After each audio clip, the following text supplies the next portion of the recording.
One of golf's greatest venues had its beginnings in the 19th century, far from the Pine Barrens of North Carolina. In Massachusetts, a successful entrepreneur named James Walker Tufts had built himself a fortune selling soda fountains to dispense sarsaparilla. Meanwhile, across the ocean in St. Andrews, Scotland, a young golf enthusiast named Donald Ross apprenticed for none other than Old Tom Morris, the renowned ballmaker and golfing legend. As fate would have it, the combined vision of these two men would eventually bring the world a place perhaps no less revered than St. Andrews itself, a place of golfing and good times known as Pinehurst. At the age of 60, James Walker Tufts sought a healthier climate in which to live. His search led him to the Pine Barrens of North Carolina, a sandy flat area which had been clear-cut and appeared to be a wasteland. But James Tufts had a dream of transplanting the charm of a New England town to the healthful climate of North Carolina. So he purchased almost 6,000 acres of this so-called wasteland at $1.25 an acre, and by July of 1895, construction of his new town had begun. Interest in Pinehurst grew, especially among Northerners seeking respite among the pines and healthful climate. One day, a dairy farmer complained to Tufts that some of his guests were out in the dairy fields knocking a ball around and scaring the cattle. Tufts investigated and found the guests playing golf, a game that had been imported from old Scotland.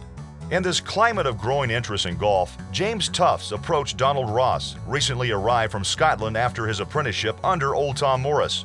Ross agreed to work for Tufts, and their agreement lasted for 48 years and through 3 generations of the Tufts family.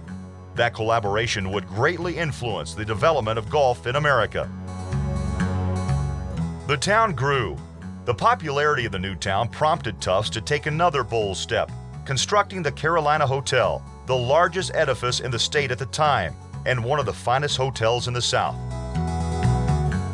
Golfing grew too, and advertisements for Pinehurst included the exploits of a hapless young man who eventually became known as Putter Boy. His ups and downs became a strong image for Pinehurst, an image still used to promote Pinehurst today. The golfing greats of each generation found themselves migrating towards Pinehurst. The most famous of Donald Ross's designs, Pinehurst No. 2, gained a reputation as one of golf's greatest courses, a reputation borne out by decades of tournaments and celebrities. Today, Pinehurst No. 2 has been restored, and in honor of its 100-year anniversary, another beautiful course has been added. Pinehurst No. 8 has become yet another jewel in the crown of James Tufts' original dream.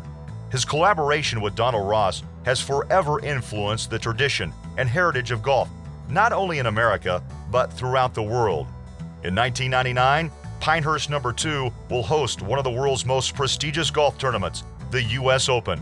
Another glorious milestone will soon be added to the rich and vibrant history of a dream which grew out of the sandy Pine Barrens of North Carolina, a dream called Pinehurst.